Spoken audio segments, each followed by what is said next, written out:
Get this done by working together as a team. Jeez, bub. Keep buzzing in my ear.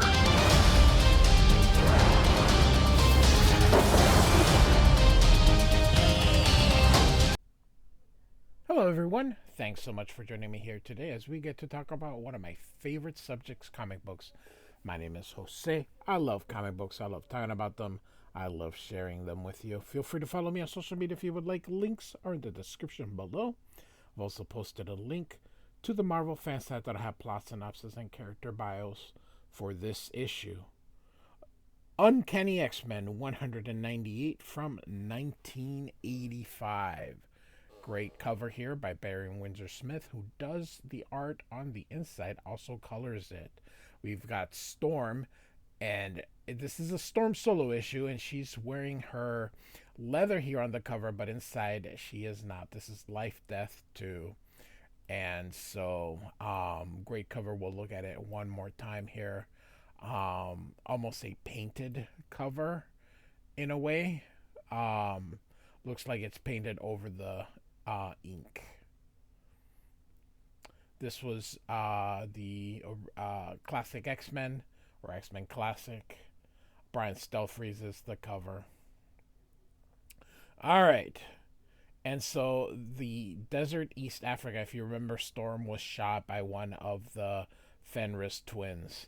Once upon a time, there was a woman who could fly. Now I walk.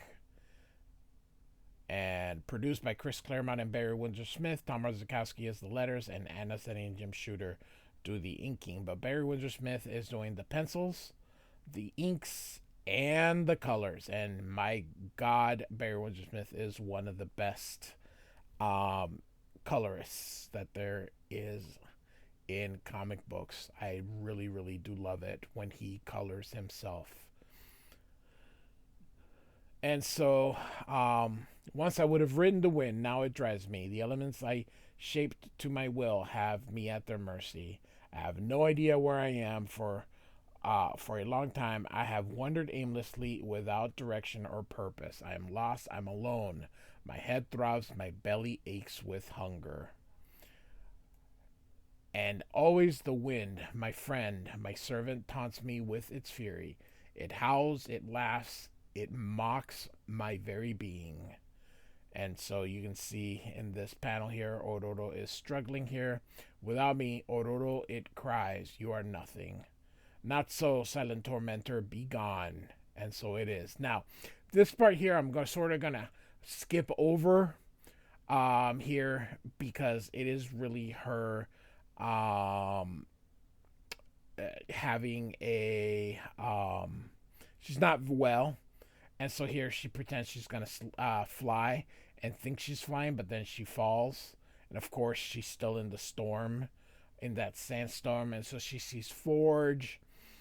And if you remember, Forge is the reason that she lost her powers and has it, fights him in here. Of course, it's not really him. But what happened is she was bit by a snake. So she's sort of delirious and imagining things, and she kind of casts it aside here and goes into a cave. Now, inside the cave, she's going to see the X-Men here, which, of course, they really are not here. Now, I love Barry Windsor Smith, but sometimes the way he draws Kitty Pryde here, she looks like she's dying here. So, all right. So we're gonna, like I mentioned, this is just exposition. Love the coloring. Barry Windsor Smith just knows how, I don't know, there's just something about him, how he adds colors. You're like, this green, you're like, what? But it works. And then he also cuts color and leaving white. You just did not see people doing that at all back then. So, he was one of the first people to make sure to leave white. And so Wolverine offers to kill her.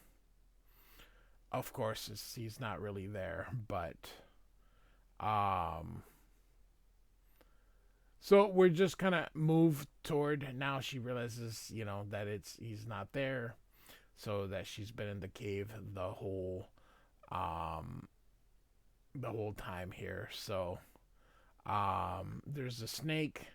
she decides here she's not gonna panic here. It says the snake is as much a part of the life and natural order of things as I, deserving the same fundamental respect, neither more nor less to be feared.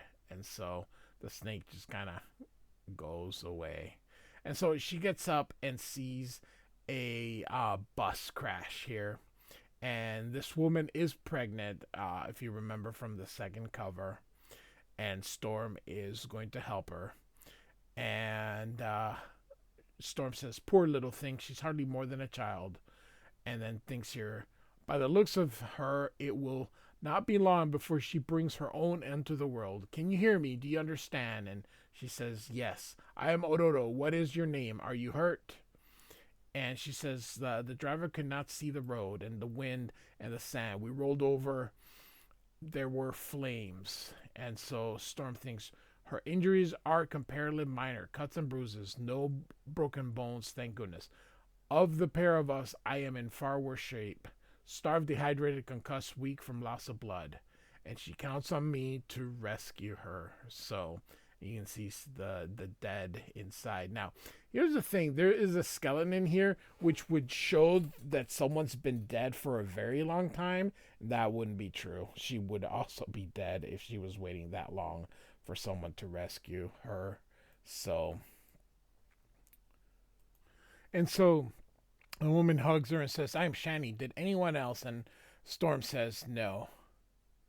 As a two embrace. I want to go home, Ororo. Please take me home. And Storm says, I will try. Do you know the way? And she says, follow the road. And she goes, Ororo, I'm cold. And so Storm's like naked. All right. It's partly shock, partly nightfall. The double-edged sword of the desert.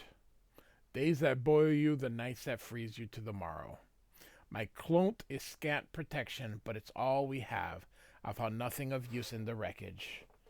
And so Storm says we must try to travel as far as we can before it gets too dark and too cold. Talk to me, Shani. It will help us both stay awake. And so they'll talk for a little bit, but really we can just keep moving here. And so it talks about the tribe and stuff like that, but like I said, it's really not much that we need to concern ourselves with, because it will be kind of re-explained later here. So you can see they do a fire here to keep warm, and so they sleep together to kind of stay warm. And so they wake up here and they have arrived, and so you can see like equipment here that has been left. And so some great machine abandoned to rot. This is not merely sand. There was arable soil here, farmland, and not so long ago, and yet it is barren and desolate as the moon. By the looks of things, scores of hectares were under plow. This must have been a phenomenally prosperous region, but the desert has reclaimed all save a narrow ring of fields surrounding the village. And she says, Ororo, there it is, I'm home. Poor Shani, she's as stunned by the sight as I am. It is not how she remembers. Such a drastic tone in such a short time. What could have happened? I'm friend Ororo, this was a mistake. I should never have come. Too late for second thoughts, little one. We can neither of us travel any further. Be strong, Shani. Come what may, I shall stand beside you. So, Ororo, my parents, revered father, beloved mother, I beg thy pardon for any dishonor I have brought upon our name and family. I crave forgiveness for myself and a welcome for my friend. And so, and thy blessings for this life be. Say something, please. Ororo, why won't they answer? And then she goes, oh, who is it, Shani? Who is this? The elder, Janari. He is the law speaker, Ororo, leader of our people since before my Mother was born. And he says, you have been missed, Shani. To both you and your companion, I offer water, salt, bread, and fire. Welcome. Love the coloring. And so I try to smile to share my young friend's relief and joy. But I find I lack the strength and she falls. And so she wakes up and she says, and I really don't. But Janari, is it just Janari? Anyway, I apologize. I don't know how to pronounce it. Anyway, she says, "Is it night? How long have I slept?" And he says, "Nowhere near enough to fully heal your injuries. Perhaps so, but the rest has done a world of good. I feel much better." And she says, "We cared for you, Wind Rider, as best we could. You know me?" And she says, and he says, "Yes, I love adding the yellow. Just really cool. The way Barry Windsor Smith colors is it's really cool. I like it. So I have covered his Weapon X. So feel free to check that out as well. And she asks, "What has happened? Why did you wake me?" And he says, "It is Shani. Her baby will not come. She has been calling for you. She is in a very bad way. Your people danced to aid her, to pro, pro uh to propitiate the spirits. Yes, a hospital would be of more use." And he says, "We have no vehicle, Ororo, and even if transportation was sent us, Shani wouldn't survive the trip." And so he's going to take her. "What can I do? Mjanari, I'm no midwife," he says, and you can see them here, all of them, nice vertical panel. "You pledged to stand by the girl, and I shall, but, Shani, I do not know how to." And she says, "Help me, Ororo, help me and my baby both, please. I have some training, Shani, but I am no physician. I hear my son crying within me. He's scared, Ororo. He doesn't want to die. He wants to be born." And Storm says, "He shall." And so Storm is going to attempt to deliver this baby, and you can see them dancing outside here, just kind of back and forth, back and forth. Nice silent panels. Chris Claremont's always so wordy, but he knows how to put these panels and when to be quiet. "Shani, you have a son. Why doesn't he cry? Why can't I hear him cry? He's not breathing." And she screams, "No." And here Janari is watching. "This isn't fair. My beautiful can't be dead. I fought so hard, endured so much. He can't be dead." And Storm is like, "Hush, woman. I'm trying my best to save him. Breathe, boy," she thinks here. "Breathe," as she's giving him CPR. And you can see, "Breathe." I think that a lot of the way Barry Windsor Smith draws, you see all these ticks, is sort of what inspired Jim Lee to do his own ticks. "Listen, do you hear the child cries? He lives." And so Storm thinks, "Was I in time? Did I do the right thing? Will he grow up healthy and whole? Oh, goddess, I pray so," as he gives the baby to Mjanari here. "Be merciful, bright lady. Smile on this woman and her son, as I do. I cannot help myself. Joy bubbles within me like champagne, making me giddy with delight. To your parents' blessing, Shani, I add my own," says the elder. So natural a moment, Wind Rider, yet so wondrous. The life is the miracle that never ceases to amaze me. Now, if you'll excuse me, there is a last duty I must perform," and he walks out. And so it's she narrates here. "The song has changed. Before there was hope, the people sang to give Shani strength and courage." You can see the old man disrobing. Now they strip Janari of his robes and badges of office. The music, their voices mix triumph and celebration with sadness. The villagers follow the edge of the fields. And it is then that I realize that he will not be coming back. And so she runs after him. Janari, elder, wait, what is the meaning of this? Where are you going? And he says, I think you know. And she says, why? And he says, because I must. And so he explains, look about you, Ororo. When I was a boy, we lived in harmony with our world. It was a hard life, but we were satisfied. Then Outlanders came with their machines and their technology, promising to make the desert bloom. And they proved as good as their word. Our land turned green and verdant. The old ways we gladly cast aside, believing we would never need them again. For a while, we held paradise in our hands. But each year, more fertilizer was required to raise the same amount of food. Our flocks overgrazed the land, and the simoon winds blew away the topsoil. There was war. It became harder and harder to acquire fuel for the machines, and then they broke down. We could not afford parts to fix them. Without them, we could not properly work the fields. Without fertilizer, the land became barren.